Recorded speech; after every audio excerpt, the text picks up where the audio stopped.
80 years ago, something happened in the nation of the United Kingdom, which was incredible.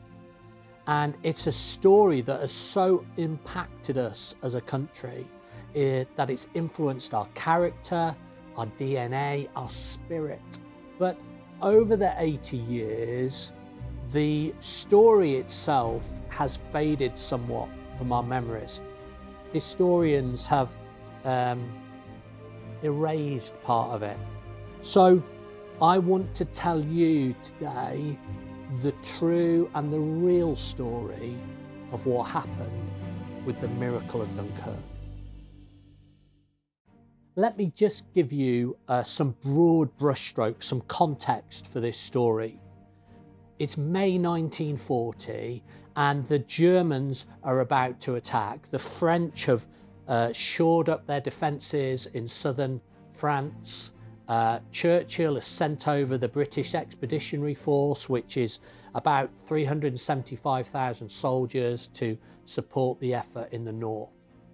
But the Germans surprise everybody and they attack partly through the Ardennes forest and partly through the north. And so we're in the situation where the Germans have not only come right through Holland, but they've also come right through France. German High Command actually says the British army is surrounded and our troops are advancing to its annihilation.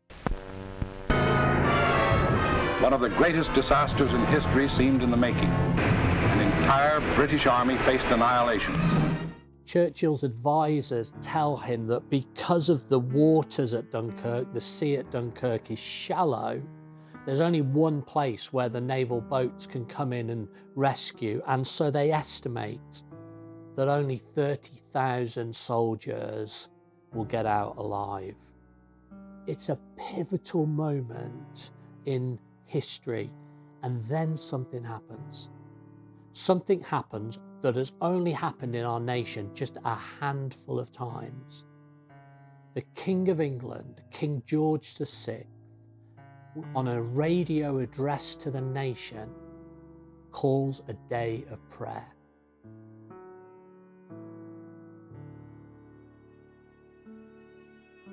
What happened next was miraculous.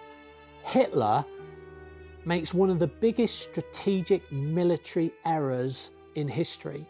He decides to stop the advance on Dunkirk, overrules the protestations of the generals, and sends the bulk of the army down to southern Europe. Back home, there's 1 million people queuing up outside churches to pray to the God who answers. There's millions of people at home calling out for their loved ones, pleading with God to rescue them. All the more, it is well for us to show the world that we still believe in divine guidance, in the laws of Christianity. May we find inspiration and faith from this solemn day. Then more miracles happen.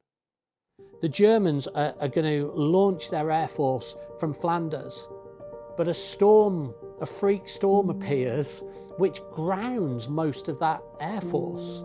Only a few of the planes are able to take off. Now I know storms happen, that's just life, right? But what's amazing is, while that storm is happening, just 100 kilometers away, the weather is completely different. The sea at Dunkirk, some generals describe it as being like glass.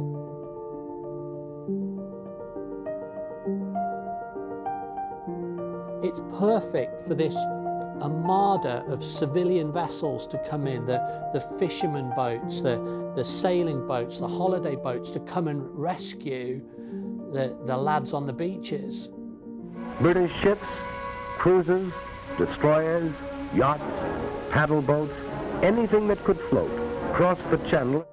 And not only is the sea just like glass, but there's also cover of fog. So even for a lot of the Air Force, they found it difficult to navigate, to actually attack these ships. And if that's not enough, if Hitler's decision or the weather conditions are not enough, there's actually accounts of this incredible immunity that some of the soldiers had.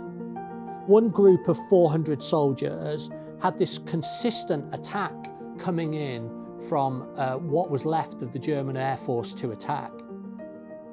And when the attack finished, 400 of them stood up and just couldn't believe that none of them were hit. None of them were even injured. One of the chaplains of that group of 400 gives the account that he threw himself down to the ground, you know, lay in the sand, was just praying to God for help.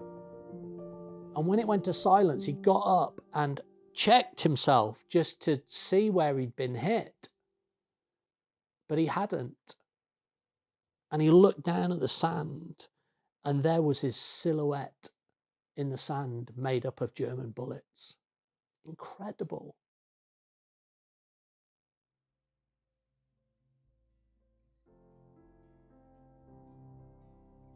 So as we remember this story, this miracle of Dunkirk, let's remember the real story. Let's remember the true story, what really happened.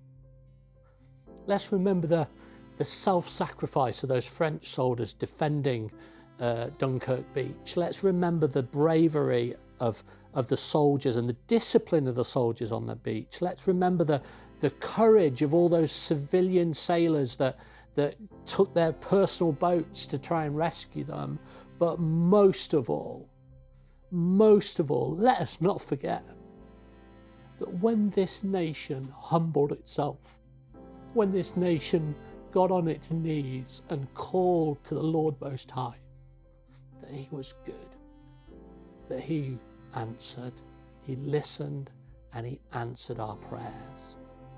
And there are now generations in this country who wouldn't even be here if he'd not heard that cry. God is alive, he loves this nation, and when we pray to him humbly, he listens and he answers.